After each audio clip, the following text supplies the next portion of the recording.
પૌરાણિક સિદ્ધનાથ મહાદેવ મંદિર ખાતે ભક્તોની ભારે ભીડ જોવા મળી હતી। શ્રાવણ માસમાં લાખોની સંખ્યામાં શિવ ભક્તો સિદ્ધનાથ દાદાના કરે છે દર્શન। ગુજરાતનું એકમાત્ર ખંડિત શિવલિંગની પૂજા થાય છે। વર્ષોથી શિવલિંગની અંદર અખંડ ગંગાજળ વહ્યા કરે છે। સ્ટોરી રિપોર્ટ બાય સુરતી સતીશ કુંભાણી સાથે કેમેરામેન ચિરાગ રાજકોટ। મારું નામ કીર્તન ગોસ્વામી છે। આપણે સિદ્ધનાથ મહાદેવના પૂજારી છીએ। સિદ્ધનાથ મહાદેવમાં શ્રાવણ માસ દરમિયાન લાખોની ભીડોમાં ભક્તો ઉમટી પડે છે મહાદેવના દર્શન કરવા।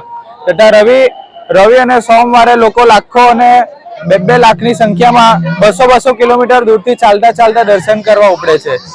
એ આપણા શિવલિંગનું મહત્વ એ છે કે વર્ષો પહેલા મુગલ રાજમાં કેટલા 200-300 લૂંટારાઓએ આ શિવલિંગ પર હુમલો કર્યો હતો। તે ઉપરાંત શિવલિંગ પર ઘણા ઘા કર્યા હતા। આ હુમલો રોકવા માટે મહાદેવ દાદાના ચમત્કારથી અંદરથી લાખો સંખ્યામાં ભમરા નીકળ્યા। એ ભમરામાં ઘણા આજે લૂંટેરા હતો એ લોકો ઘાયલ થયા અને ઇજાગ્રસ્ત થયા। એમ કરીને એ લોકોને ભગાવ્યા।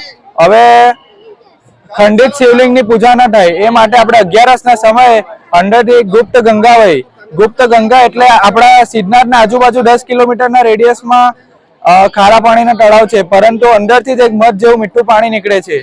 તે એનો લાભ લેવા માટે લોકો 200 કિલોમીટર દૂરથી ચાલતા આવે છે અને શિવલિંગનો દર્શન કરે છે અને લાભ લે છે।